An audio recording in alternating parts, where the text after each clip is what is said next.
मनुष्य का चोला तो नर से नारायण की प्राप्ति के लिए मिला था, लेकिन बिसर गए, लेकिन भूल बैठे। जब गर्भ में थे तो गर्भ में ही प्रार्थना होती थी कि बाहर निकालो, हम तेरा नाम ध्याएंगे, तुझे जपेंगे। जब गर्भ से बाहर आए तो जब तक बच्चा संसारिक मोह माया में नहीं लिप्त होता, तब तक वो प्रभु के ध्यान में रहता है। और जैसे ही थोड़ा बड़ा होता है, संसारिक मोह माया में लिप्त हो जाता है, और फिर उसका जन्म धीरे धीरे धीरे धीरे लोभ, क्रोध, मोह, माया, छल, कपट, वैर, दूषित विचार, घृणित विचार, चालबाजियां, ठगी, बदले की भावना के बीच जकड़ जाता है। और ये जकड़न इतनी ज्यादा होती है कि वो छटपटाता भी है। कभी विवेक जागृत होता है तो छटपटाता है कि मैं निकलूं, लेकिन फिर छटपटाहट जब समाप्त हो जाती है, फिर वो उसी में उलझ जाता है और धीरे धीरे धीरे धीरे अपने जीवन को बर्बादी की कगार तक ले जाता है। और जिसके जीवन में सद्गुरु आ जाते हैं और वो सद्गुरु के वचनों का पालन करता है, तो उसे परमात्मा की राह मिलती है। लेकिन अगर सद्गुरु तो आए और उनकी वाणियों से अगर शिष्य परेशान हो गए, सद्गुरु कौन? एक बढ़ई के माफिक। बढ़ई का काम क्या है? दीमक लगी हुई लकड़ी को आरी से काट काट कर निकालता है। क्यों? बढ़ई को क्या पड़ी है निकालने की? सड़ी हुई लकड़ी को निकालने के लिए, सड़ी लकड़ी, गली लकड़ी, दीमक लगी हुई लकड़ी को वो धारदार औजारों से काट काट कर तराशता है। क्यों? जिससे मूर्ति का आकार दे, जिसे प्रभु श्री चरणों के पास बैठने का अवसर दे। लेकिन अगर लकड़ी रो पड़े, लकड़ी नाराज हो जाए, लकड़ी तब आए जब ट्रेन ही निकल गई, लकड़ी कहे मुझे दर्द होता है, तुम काटोगे तो मुझे दर्द होगा, तो बढ़ई काटेगा? बढ़ई कहेगा भाड़ में जाओ, मैं और अच्छी लकड़ियां मेरे पास बहुत है, दीमक लगी हुई लकड़ी मैं क्यों लूं? मैं बहुत अच्छी अच्छी लकड़ी ले सकता हूं, मैं तो चंदन की लकड़ी लूंगा, तुम जाओ, शायद तुम्हारा अभी समय नहीं आया, हटो। तो बढ़ई क्या करेगा? उस लकड़ी को उठा के फेंक देगा। बढ़ई यही करेगा, क्योंकि अगर लकड़ी का समर्पण नहीं है तो बढ़ई को क्या पड़ी है उस सड़ी हुई लकड़ी को संभाले, उसको तराशे, उसको काटे, उसको चीरे। तो सद्गुरु क्या करता है? अपनी धारदार वाणी से अपने शिष्यों को संवारने का प्रयास करता है। कुछ शिष्य निखर जाते हैं, उन्हें समझ में आता है कि जो कुछ भी हो रहा है मेरे भले के लिए हो रहा है। अगर मुझे कुछ कहा गया है तो मुझे मेरे ही भले के लिए कहा गया है, तो निश्चित ही मुझे संवरना है और मैं संवरूंगी। अगर मेरे अंदर खोट है तो मैं संवरूंगी। मुझे अपने खोट मां दिखाई दे, ऐसी प्रार्थना करें कि हे मां, रोम रोम के खोट दिखाई दे। हम दूसरे के खोटों की तुलना कभी ना करें कि दूसरे के खोट हैं कि नहीं, हम देखें कि मेरे में खोट है कि नहीं। मानव पुतला ऐसा है कि रोम रोम में खोट होते हैं।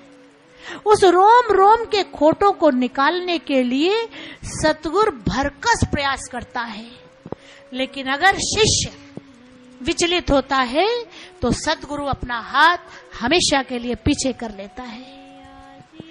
फिर वो वाणी होती तो है, लेकिन सिर्फ उनके लिए होती है जो उन वाणियों पे चलने के लायक होते हैं। फिर उनके लिए होती है कि जो उन पर चल सके, जो भरोसा पक्का कर सके, जो आरी चले तो कहें हरि इच्छा। वाणी की आरी चले तो कहें हरि इच्छा, क्योंकि जब तक आरी नहीं चलेगी तब तक आप मूर्ति का आकार नहीं बनोगे, तब तक प्रभु श्री चरणों में बैठने के लायक नहीं बनोगे। और उस तक पहुंचने के लिए सद्गुरु को बहुत मेहनत करनी पड़ती है, बहुत तराशना पड़ता है। कुछ शिष्य ऐसे तराशे जाते हैं कि सद्गुरु उनको देखने के लिए कहते हैं कि वाह क्या बात है, ये मेरा शिष्य है। वो ठोक कर कहते हैं कि ये मेरा शिष्य है।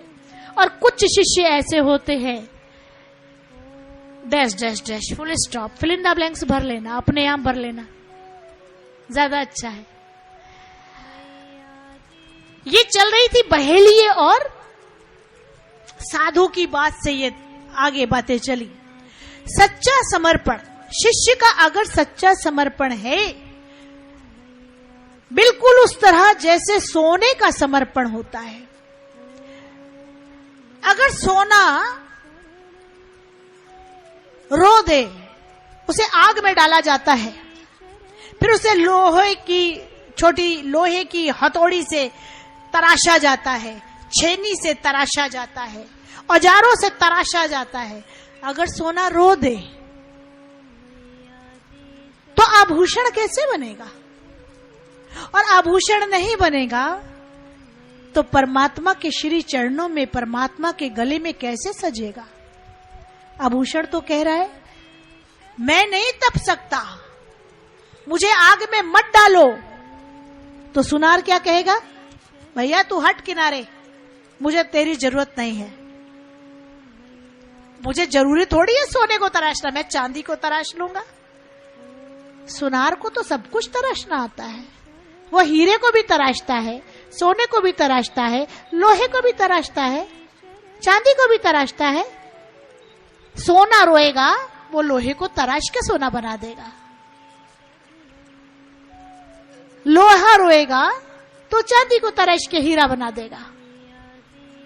लोहा जो कोयला है, आप जिस कोयले को जानते होंगे सब, जो कोयला है ये रासायनिक हजारों साल ये गुफाओं में रहता है, खानों में रहता है। कोयला खान के अंदर रहता है, हजारों साल इस पे रासायनिक प्रक्रिया होती है, बहुत से कोयलों पर होती है।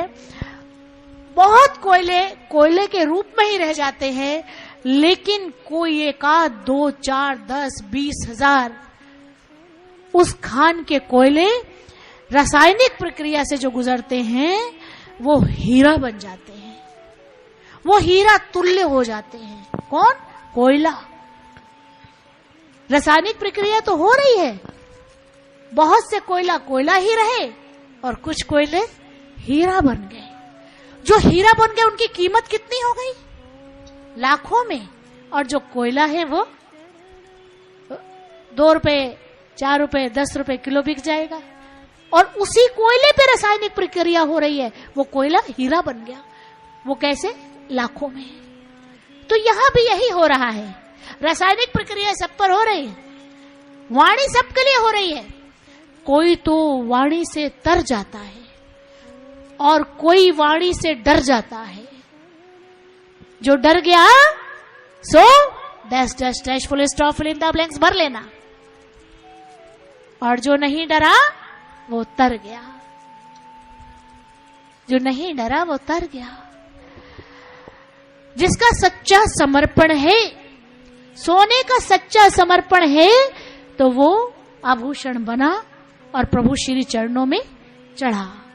उनके गले का आभूषण बना। बांस का सच्चा समर्पण है तो कन्हैया के मुख में बांसुरी के रूप में सजा, और अगर उसका सच्चा समर्पण नहीं होता, जब उसके अंदर 7 होल किए गए, अगर वो भी रो देता, वो भी तड़फ जाता और वो भी कहता कि मेरे साथ गलत हुआ, मुझे गलत समझा गया, क्यों मेरे अंदर होल किए गए, क्यों छेद किए गए, दूसरे में क्यों नहीं किए गए। अरे सबका ठेका थोड़ी ना लिया है, सारी दुनिया का ठेका थोड़ी ना लिया है। अरे जो मनमंदिर निवासी हैं, जो मनमंदिर के प्यारे हैं, जो मनमंदिर में आने वाले हैं, उनका ठेका लेगी कि सारी दुनिया का ठेका लेके बैठी है।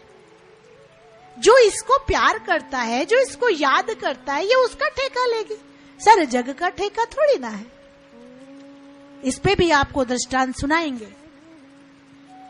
अगर माँ की कृपा हुई तो आप पूछिएगा कन्हैया का दृष्टांत कि कैसे कन्हैया कहते हैं कि मैंने सारे जग का ठेका नहीं लिया, जो मेरी शरण में है मैं उसका ठेका लेता हूं। तो सद्गुरु भी यही कहते हैं, आने वालों की कमी नहीं है। सद्गुरु भी यही कहते हैं कि जो सच्ची शरण में है, जो सच्चा जिनका समर्पण है, उसी का ये ठेका लेती है, सबका ठेका नहीं लेती। जो रोते हैं उनको छोड़ देती है, रोने वालों को छोड़ देती है। क्यों?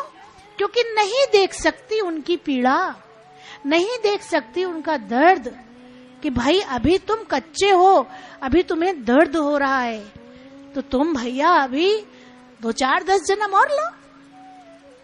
पीड़ा हो रही है, पीड़ा सद्गुरु किसी की नहीं बर्दाश्त कर सकते। अगर बांस रो देगा तो मजबूरी है उसको छोड़ देना पड़ेगा।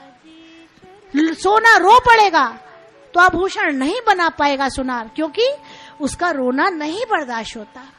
किसी के आंसू सद्गुरु को नहीं बर्दाश्त होते कि भैया ठीक है, जब तू पकेगा तब सही, कोई बात नहीं, क्या फर्क पड़ता, इतने जन्म हुए, फर्क पड़ा क्या? किसे याद है क्या कि कितने जन्म लिए? भाई जब तुझे तसल्ली से, जब तुझे लगे कि मेरा समर्पण सही है, मुझे कुछ भी कहा जाए मैं यही सोचूंगा या सोचूंगी कि हरी इच्छा, तो आप पक गए, फिर आप शरण में हो तो आप तरोगे ही तरोगे। फिर तरने से कौन रोक सकता है? लेकिन पहले तो तुम्हें पक्का होना पड़ेगा ना। अभी तो कच्चे हो, और कच्चे घड़े हमेशा टूट जाते हैं और बिखर जाते हैं, और जो पक्के होते हैं उन्हें आग में तपना पड़ता है, माँ की वाणियों में तपना पड़ता है। माँ की वाणियों को सब नहीं बर्दाश्त कर पाते, धारदार वाणियां होते हैं, सब नहीं बर्दाश्त कर पाते। कहती कुछ है, अर्थ कुछ होता है, बोलती कुछ है, लोग समझते कुछ है, और समझ के अपने ही दिल से अर्थों को लगा के परेशान हो जाते हैं। तो उनका क्या करेगी, क्या करेगी, क्या करना चाहिए? ऐसे बच्चों का क्या करना चाहिए? चलो उसी पे छोड़ देते हैं, क्या करना चाहिए वो उसकी मर्जी पे छोड़ देते हैं, जो उसकी मर्जी है वो करे, क्योंकि वो माँ है, वो माँ है। वो बारंबार प्रयास करती है, कर रही है, करती रहेगी कि कब तक नहीं तरोगे भाई, कब तक? तो उसका प्रयास जारी है। आपका समर्पण जब सच्चा होगा तब तरोगे। नमो नमो गुरुदेव तुझको नमो नमः। नमो नमो गुरुदेव